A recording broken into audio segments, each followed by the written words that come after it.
Hey, Alex, so great to see you here. Great to see you. Thanks for having me. So I've been super impressed with how Semperis has done over the years. Now, 1,000 customers, more than 100 million ARR, and hundreds of customers recovered cleanly, lots of money saved for all of them. Yeah. How have you guys been doing? Well, we're doing really great. It's a very exciting time. I think there's a lot more focus now as people see more and more attackers turning to attacking identity infrastructure on what we do and the way that we guarantee resilience, especially in those real world environments, which are always complex. The customers have Active Directory on premises. They've got some amount of federation servers. They've got synchronization servers and cloud identity, and all of that has to work together to guarantee the integrity of their businesses. Yeah. And you're not new to Active Directory, are you? No, not exactly. I started at Microsoft back in 95 and I actually did some work on some of the very early days of Active Directory, and then later established the identity security team for Microsoft and ran that until I left Microsoft in January to join Semperis. Right. And this is a piece of infrastructure that really runs the world almost. Yeah, Active Directory is everywhere, and it sort of sits at the very bottom. So if you think about the way that trust is established in these environments, you sign into your desktop and then you get to start accessing applications. That single sign-on world is critical now to the way business is done. It's a big part of zero trust and the model of being able to actually verify what's going on and reduce privilege. And as it's grown, we've also seen, the evolution, obviously, of cloud IDPs and that sort of thing. Very often, usually what's happening is Active Directory sits at the bottom of that, right? Yeah. And then you synchronize objects out from Active Directory into the cloud. And so the truth and the trust is all rooted down in Active Directory. Yeah. And so attackers know that if they can get their hands into that, then they can actually get their hands into everything the organization has. In fact, most of the attacks that we've been monitoring have all started with Active Directory. It's very true that typically the on-premises infrastructure is attacked preferentially. And I think, depending on who your source is, north of 80% of attacks, modern day attacks, start with identity. And so it's a very key thing to get right. So one thing we learned reading, or experiencing all of these is recovering from Active Directory is not like a regular backup and recovery. I could just take the backup from yesterday and start recovering, or the day before yesterday. Tell me more about why is it so different? Well, I think there are two things that make it really different. One is that the technology can be complex. So, customers have lots of artifacts from policy objects to domains and forests, and lots of, sort of technological how Active Directory is deployed in a complex environment. And the components within that need to work together. Yeah. All right. So restoring it in a way that it's actually in a working state is fairly critical. So that's one thing that makes it very different, is just getting it right technologically. But the second thing that makes a difference is that Active Directory isn't data. I mean, there is directory data in it, but it is not data. It is control, right? And so when you, for example, restore a user into a group, right, that group then has permissions to access, a set of files, or has access to actually administer the directory environment itself.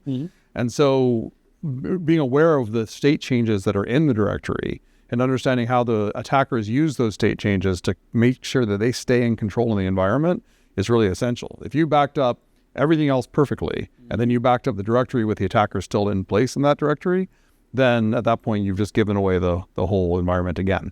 That's it. Yeah. So that's why you need experts to know, and that know Active Directory and recovering it. I think that's where Semperis kind of shines, isn't it? Yeah, I think that is the thing it's what drew me to Semperis. Yeah. After a very long time spent in identity and helping work on that technology, to be in an organization that was really dedicated to identity and resilience and security of identity infrastructure was very appealing to me. And I was brought in by friends. I had friends that I had worked with for 20 plus years in the industry. Who were saying, hey, this is where you want to be. This is where the center of, the expertise is. So I became convinced of that. And one of the cool things is that there are experts in Semperis that actually are hands-on with customers. So when customers have these outages, they go in and they actually help them recover. And they have crazy stories that they've gathered. Yeah. That is the key, because if you don't recover properly, you may just keep all your assets open for anybody to access, isn't it? That's right. We've had cases where recovery plans were underway. There was a good recovery document. There was a step-by-step plan for what to do if the attacker were to get into the environment. Unfortunately, the recovery plans didn't consider where they were stored. And so the attacker was able to get into those plans and actually kind of follow along as the customer was trying to recover. That makes it pretty hard if the attacker knows your next step every step of the way. Yeah. To make it worse, they were able to join the conference calls through one of the accounts that they were in control of. So they're actually watching the team work and reading the same document the team is reading. And unsurprisingly, that company had to call us in to help them because they were not. Yeah, think of attackers joining the Zoom calls and seeing you recover and figuring out holes in that and continuing to be in the network. I mean, this is the expertise that many of our larger customers love. And, several months ago, we decided to start working together. We launched Cohesity Identity Resilience with Semperis. And we've got huge amount of interest, and we already have customers deployed. Our pipeline is really, really strong for this. And so really, thank you for the partnership. Well, thank you for the partnership. I mean, Cohesity brings to the table the ability to store the backups in an immutable way that we can guarantee that our customers can get to them. There are some, unfortunately, cases we could point out where, backups were stored in general storage, and then the attacker, when they encrypted everything, they encrypted the backups as well. So preventing that is huge. And then the reality is that when you restore identity, you have to restore into a clean room environment so that you can do your forensics and your cleanup before you go live with it. And Cohesity also brings some incredible solutions there. So it's just a kind of a match made in heaven. Yeah, in fact, today Cohesity secures Semperis with immutability. We are working on a pretty strong roadmap to work in restoring Active Directory infrastructure as a part of our orchestrated recovery with Recovery Agent. We have a long way to go, but also super thrilled to discuss DSP. So, in fact, our partnership we're expanding that to include DSP. Tell me more about DSP. Yeah, I think on the success of our partnership around Semperis' ADFR and Cohesity, we're expanding that to DSP. DSP allows you to essentially track the changes in the directory over time. And that's important for two reasons. One is that it gives you this ability to see how changes are propagating, which can give really strong signals as to what the attackers are doing. And so if you see a series of state changes of certain types, these are, attackers have their playbooks for how they want to get in on maybe just one little account and then make a few changes and then, gradually change the policy of this so they can be everywhere. And this is how persistence is done. This makes it so hard to evict. And so what DSP lets you do is track those changes over time, actually does threat detection and signaling over that so that you can get warned of an attack that's in progress. But the really cool part is because of the log of changes that are there, you can say, you know what?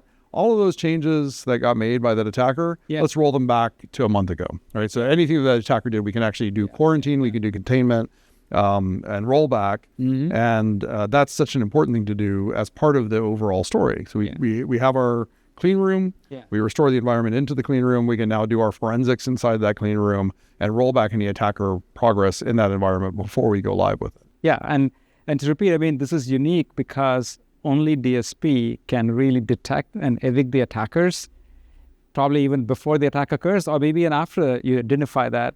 Then what's the use of being able to recover ADFR if you can't detect and evict the attackers and they are actually part of your recovery scenario? Right. Yeah. Right. It's going to make for a long day if after you finish all your recovery, you turn things back on, the attacker is still there, and you just go right back to where you started. Yeah, and this is the reason why Active Directory recovery just can be done by a backup and recovery vendor. You need specialists like you and your team. I mean, Semperis has a whole bunch of experts in Active Directory, I don't know, like hundreds of years of combined experience. Something like that, yeah. Yeah, and that they're available to help our customers in need, honestly. Yeah. So that's what makes this really special. That's what really we're seeing so much traction with our customer base. As I said, we have long roadmap to work together. AI brings another twist. Tell me more, like what are you seeing in terms of AI, complicating the situation? Yeah, I think AI does a lot of, there's plenty to talk about with agentic AI and the ways it can complicate things. In the simplest cases, it's just that discovery, even for a good user, discovery becomes much, much easier. So you may not know you had access to the super secret financial documents, but you asked the wrong question through an agentic search agent, and suddenly you have a summary of those that you accidentally include in an email, right? So that's the sort of the most benign scenario. Of course, the platforms are all relatively new, and there are some opportunities for leakage in that way. But But as you get into the more kind of malicious cases, you look at like an attacker using the technology, they're able to do reconnaissance across an environment incredibly quickly. And so if I take over somebody's account, in the old days, I had to, spend probably months doing recon through the environment, trying to find secrets, finding out what the state of the vulnerabilities was. After search indexing, I might be able to get a little bit faster. I find old documents and some, I have to sift through the documents. Today, with an agentic search agent as an attacker, I can come into an environment and say, summarize for me all known vulnerabilities in this environment and include a table of leaked credentials in that, right? And now anything that account has access to, it's instantly available to the attacker. So that kind of speedy recon is a really important thing. Of course, we know about the risks around socialing as well. So attackers can use generative to do very high-scale spear phishing campaigns, to synthesize voices, to pretend to be your boss, all that kind of sort of. Weinert compromise, yeah. Right. So the risks are higher, and the importance of really having great posture in your environment and a really tremendous resilience plan go up because the likelihood of attacks is more prevalent. And then I would just say, also thinking very hard about getting a handle on who has permissions to what, because those permissions will be exploited more readily, will be also really key. Yeah, absolutely. So, Cohesity, we like to talk about 5 steps of cyber resilience, and our partnership checks all the boxes for Active Directory. When first we protect Active Directory data, and we can make sure it's always available for recovery with our immutable storage and be able to vault it. And with DSP, we can continuously detect threats, investigate it, and evict attackers even before the attack happens, or after the attack, we can investigate it. Prepare and practice. That's where our whole recovery orchestration comes in, as we're working together to make sure we can practice recovering the entire AD infrastructure, recovering AD on top of it, and then optimize data risks. I mean, with your Purple Knight and Forest Druid, it's very easy to find the posture, right? And I heard about 180 threat or indications of exposure that you can detect. Right. That's a huge library of risks to be constantly monitoring for. Right, and help you prioritize and start to burn down those risks. Yeah. So with that, we just complete all the 5 steps, and I think this is the best Active Directory protection, combination in this planet. And really looking forward to helping all of our customers improve their AD posture, helping them recover in case there's an incident. It's a great partnership. It's love working with you. It really has been a great partnership, and I think we know, from brainstorming that we have a lot of things we're going to do together. So I'm really looking forward to seeing that partnership grow. Thank you, Alex. Thank you.